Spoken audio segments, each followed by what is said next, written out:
咦，有人暈咗喺度喎！現場環境安全，小姐，小姐，小姐你冇事啊嘛？小姐，小姐你認下我，小姐，小姐，呢位小姐，有位小姐暈咗，麻煩你過嚟幫我手啊 OK。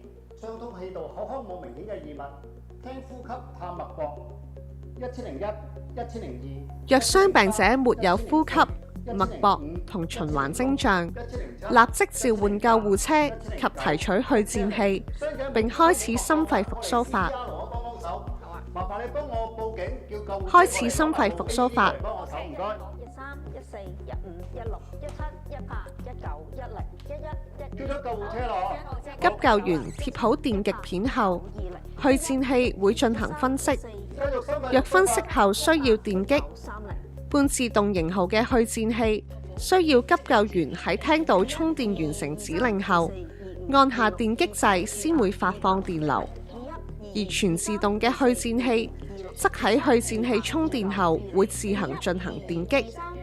注意，當聽到分析心率時，不要讓任何人接觸傷病者。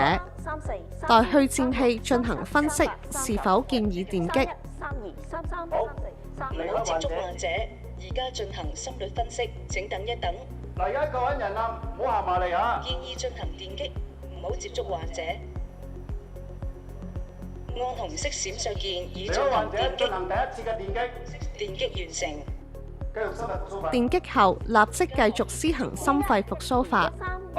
途中急救員可向現場人士，包括傷病者嘅親友詢問事發經過同埋傷病者病歷。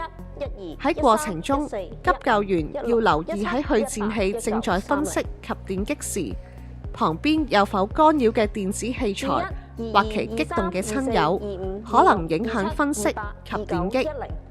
去顫器喺每2分鐘後會再次進行分析，確定是否再需要電擊。